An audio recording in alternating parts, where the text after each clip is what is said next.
అందమైన బృందావనానికి అందరికీ స్వాగతం. ఈరోజు మనం ఒక కథ చెప్పుకుందాం. అది చాలామంది ఇళ్లలో జరిగే కథ. ఆ కథ ఏంటో తెలుసుకోవాలంటే వీడియో చివరి వరకు చూడండి. ఏవండి, ఇవాళ బయటికి వెళ్దాం అనుకున్నాం కదా, లేవండి, పిల్లలు ఎప్పటి నుండో అడుగుతున్నారు అని ఆవిడ అడిగితే, భర్త నాకు ఇంపార్టెంట్ వర్క్ ఉంది, ఇంకోసారి చూద్దాంలే అని తేలిగ్గా అనేశాడు. ఆ ఒక్క మాటతో ఆమె తీసుకున్న నిర్ణయం ఏంటి? ఆమె కనబడకపోతే ఆ ఇంట్లో ఏం జరిగింది? చివరిలో భర్త ఎలా మారాడో పూర్తి కథ వినండి. ఏంటక్క, చాలా హుషారుగా ఉన్నావు, ఏంటి విషయం అంటూ లోపలికి వచ్చింది పక్కింటి సంధ్య. సమీర నవ్వుతో, హుషారు ఏం లేదమ్మా, మీ అన్నయ్య రేపు పిల్లల్ని నన్ను బయటకు తీసుకెళ్తాను అన్నారు. పిల్లలకు ఆయనకు బయట ఫుడ్ తినిపించడం నాకు ఇష్టం ఉండదు, అందుకే కాసిన్ని స్నాక్స్ చేశాను, ఇదిగో రుచి చూడు అంటూ తనకిచ్చింది. సంధ్య వాటిని రుచి చూసి, చాలా బాగున్నాయి అక్క అని, మా ఆయన వచ్చే టైం అయింది, బాయ్ అక్క అని వెళ్ళిపోయింది. తను వెళ్ళగానే సమీర పనిలో పడిపోయింది. రాత్రి వంట పూర్తి చేసుకొని ఆకాష్కి పిల్లలకి వేసుకోవాల్సిన బట్టలు ఇస్త్రీ చేసి తన బట్టలు కూడా రెడీ చేసుకొని అన్నీ ఒకసారి చర్చించుకుంది. రాత్రి ఆకాష్ రాగానే అతనికి భోజనం పెట్టేసి తొందరగా నిద్రపోయింది. పొద్దున్నే లేచి పనులన్నీ కంప్లీట్ చేసుకొని పిల్లల్ని రెడీ చేశాక ఆకాష్ని నిద్రలేపింది. అతను బద్ధకంగా ఒళ్ళు విరుచుకుంటూ, ఏంటి సమీరా, ఇంత తొందరగా నిద్రలేపుతున్నావు అని అడిగాడు. అదేంటండి అలా అంటారు, ఇవాళ మనం బయటికి వెళ్ళాలి అనుకున్నాం కదా, మేము రెడీ అయిపోయాం, మీరు రెడీ అయితే బయలుదేరదాం అంది ఉత్సాహంగా. అయ్యో సమీరా, చెప్పడం మర్చిపోయాను, ఇవాళ ఆఫీస్లో ఇంపార్టెంట్ మీటింగ్ ఉంది, ఇవాళ మనం వెళ్ళడం కుదరదు, ఇంకొకసారి ఎప్పుడైనా చూసుకుందాం సరేనా అన్నాడు నిమ్మలంగా. సమీరాకి ఏడుపొక్కటే తక్కువ. అతని మీదకి గయ్యుమని లేచింది. ఏం మాట్లాడుతున్నారు మీరు? సంవత్సరం బట్టి ఆఫీస్కి లీవ్ పెట్టకుండా కంటిన్యూగా వెళ్తూనే ఉన్నారు, ఎప్పుడు ఇంట్లో ఉండమన్నా ఏదో ఒక కారణం చెప్తున్నారు. నేను మనిషినా మరబొమ్మనా?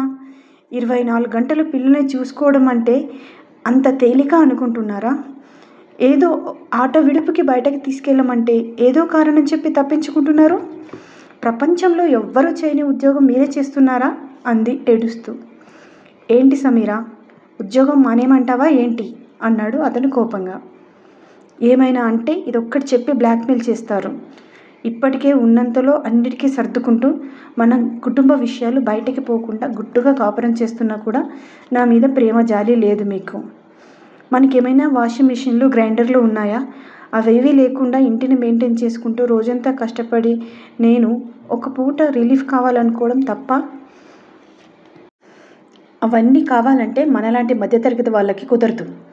ఉన్నవాటితోనే సర్దుకోవడం నేర్చుకో, లేకపోతే ఇంట్లోంచి బయటికి వెళ్ళిపో, నసపెట్టి చంపకు అన్నాడు అతను చిరాగ్గా. నాది నస? మరి మీరు చేసిన మోసం సంగతి ఏంటి? పెళ్ళి కాకముందు మా అమ్మ నాన్న వాళ్ళకి మీరు బాగా ఉన్నవాళ్ళమని, నెలకు లక్షల రూపాయలు సంపాదిస్తున్నామని అన్ని అబద్ధాలు చెప్పి పెళ్లి చేసుకున్నారు.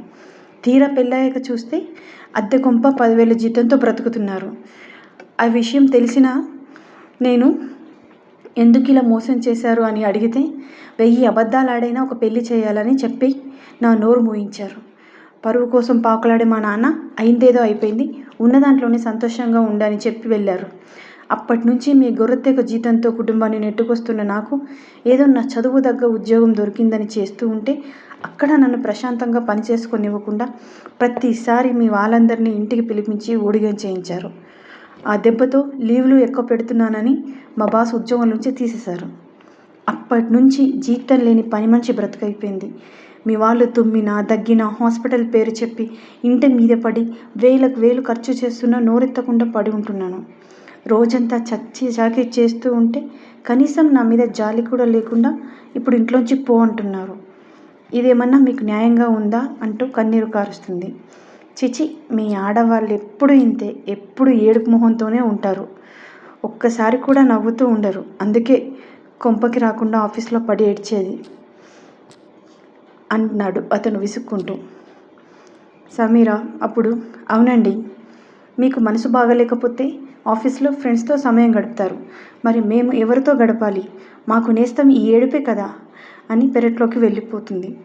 తల్లిదండ్రుల గొడవ అర్థం కాని పిల్లలు బిక్కమొఖం వేసుకొని ఇద్దరిని మార్చి మార్చి చూస్తారు. కాసేపటికి ఆకాష్ టిఫిన్ చేసి బాక్స్ తీసుకొని ఆఫీస్కి వెళ్ళిపోతాడు. పిల్లలకి స్కూల్ టైం అయిపోవడంతో వాళ్ళకి బట్టలు మార్చి టీవీలో కార్టూన్ పెట్టించి కూరగాయలు శుభ్రం చేసుకుంటూ కూర్చుంటుంది సమీర. ఇంతలో గేట్ శబ్దం రావడంతో వచ్చింది ఎవరో అని చూసిన సమీరాకి వారం రోజుల పాటు యాత్రలకు వెళ్ళిన పక్కింటి అమ్మమ్మ వస్తూ కనిపిస్తుంది. అమ్మమ్మ అంటూ లేచి వెళ్ళి వాటేసుకుంది. ఏమ్మా, ఎలా ఉన్నావు అని పలకరించింది ఆవిడ. బాగున్నాను అని నవ్వుతూ సమాధానమిచ్చింది సమీర. ఏంటే, పెదాల మీద నవ్వు ఉంది కానీ మొహంలో లేదు, ఏంటి సమస్య అని అనునయంగా అడిగింది అమ్మమ్మ. ఏం లేదమ్మమ్మ, నీకు కాఫీ పట్టుకొస్తాను, కూర్చో అని వంటగది వైపు వెళ్ళబోతుంది. కాఫీ తర్వాత, ముందు నువ్వు ఇలా కూర్చో అని పక్కన కూర్చోబెట్టుకొని మనవరాలి భుజం చుట్టూ చెయ్యి వేసి దగ్గర తీసుకుంటుంది. అమ్మమ్మ దగ్గరికి తీసుకోవడంతో బోరున ఏడుస్తూ ప్రొద్దున జరిగిన గొడవ చెప్తుంది. అంతా విన్న ఆవిడ, అయ్యో, ఇంత చిన్నదానికి ఏడుస్తున్నావా అంటుంది. సమీర కోపంగా, ఏంటమ్మమ్మ, ఇది నీకు చిన్న విషయంలా కనబడుతుందా? ఒక మనిషి 4 గోడల మధ్య నెలల తరబడి ఉండడం ఎంత నరకమో నీకేం తెలుసు? నువ్వు కూడా నన్ను అర్థం చేసుకోవట్లేదు అని అలుగుతుంది. అమ్మమ్మ నవ్వుతూ, అయ్యో పిచ్చిదానా, నేను సమస్య చిన్నది అనడం లేదే, పరిష్కారం తేలిక అంటున్నాను. అదేలా అంటుంది సమీర అయోమయంగా. నువ్వు పడే బాధలు అన్నీ అరిచి ఏడ్చి చెప్పకుండా నిదానంగా అతనికి అర్థమయ్యేలా చెప్పాలి. అరిస్తే గొడవ పెద్దదవుతుంది కానీ సమస్య పరిష్కారం అవ్వదు కదా అంటుంది ఆవిడ పెద్దరికంగా. నీకు తెలియదమ్మమ్మ, నేను చాలాసార్లు మామూలుగానే చెప్పాను, అయినా అలాగే ప్రవర్తిస్తుంటే తట్టుకోలేక గొడవపడ్డాను అని బాధ చెప్పుకుంది సమీర. అలా అయితే ఒక పని చేయి, ఈరోజు అతను రాకముందే బయటికి వెళ్ళిపో. వెళ్ళే ముందు ఉత్తరం రాసి వెళ్ళు. అనుకోకుండా ఫ్రెండ్కి సాయంగా ఉండేందుకు వెళ్తున్నాను, పిల్లల్ని నాతో తీసుకెళ్లడం కుదరలేదు అని ఈ ఒక్కరోజుకి వాళ్ళని పిల్లల్ని ఇంటిని జాగ్రత్తగా చూసుకోమని చెప్పి వెళ్ళు.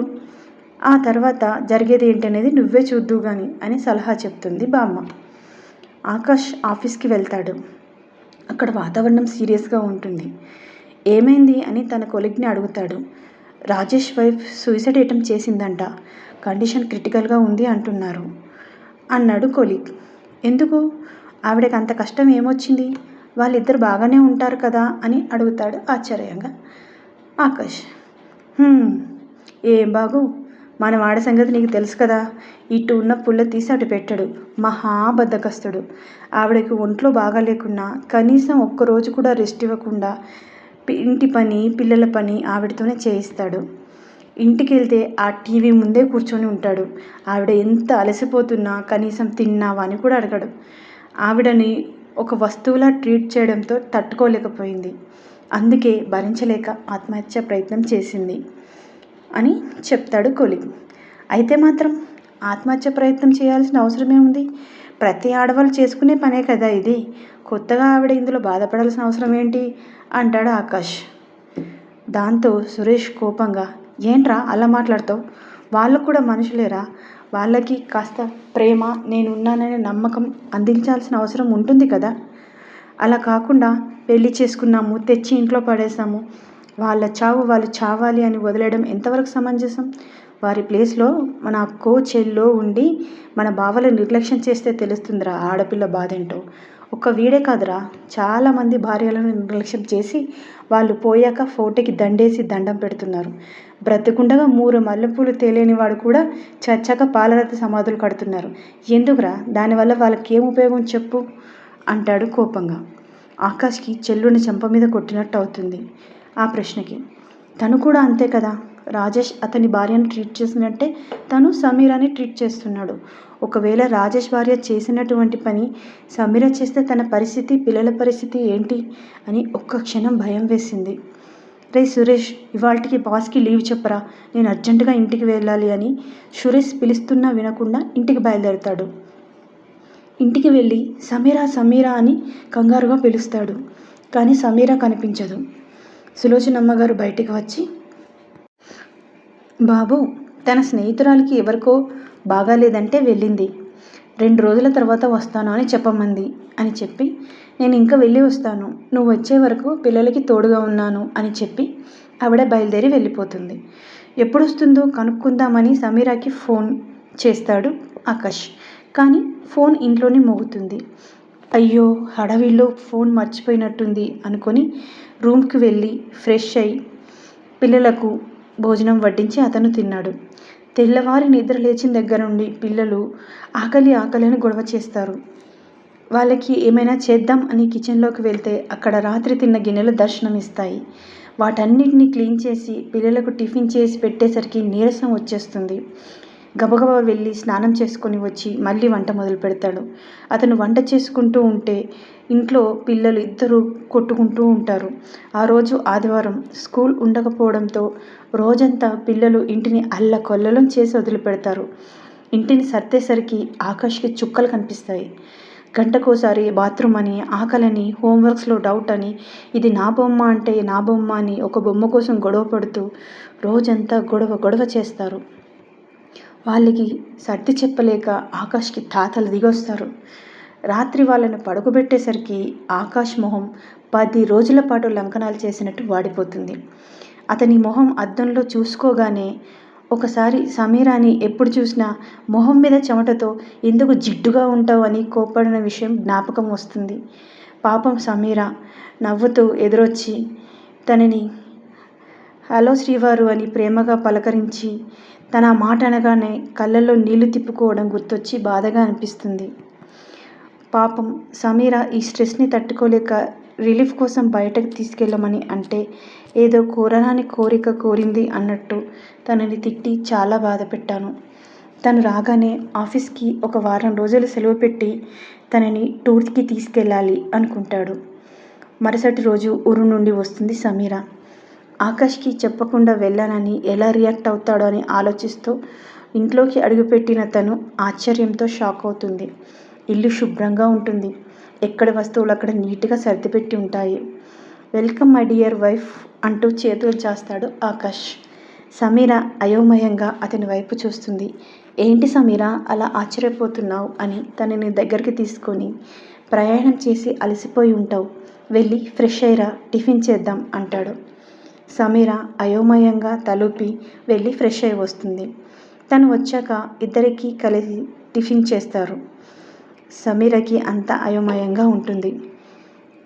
ఆకాష్ సమీర పక్కన వచ్చి కూర్చొని, ఏంటి దీర్ఘంగా ఆలోచిస్తున్నావు అని అడుగుతాడు. ఏం లేదు అంటుంది. తొందరగా వెళ్ళి మన లగేజ్ సర్దు, 1 వీక్ మనం ఊటీ వెళ్తున్నాం, టికెట్స్ కూడా బుక్ చేశాను అంటాడు. సమీర ఏం మాట్లాడకుండా సైలెంట్గా ఉంటుంది. సారీ సమీర, నేను చాలా బాధ పెట్టాను.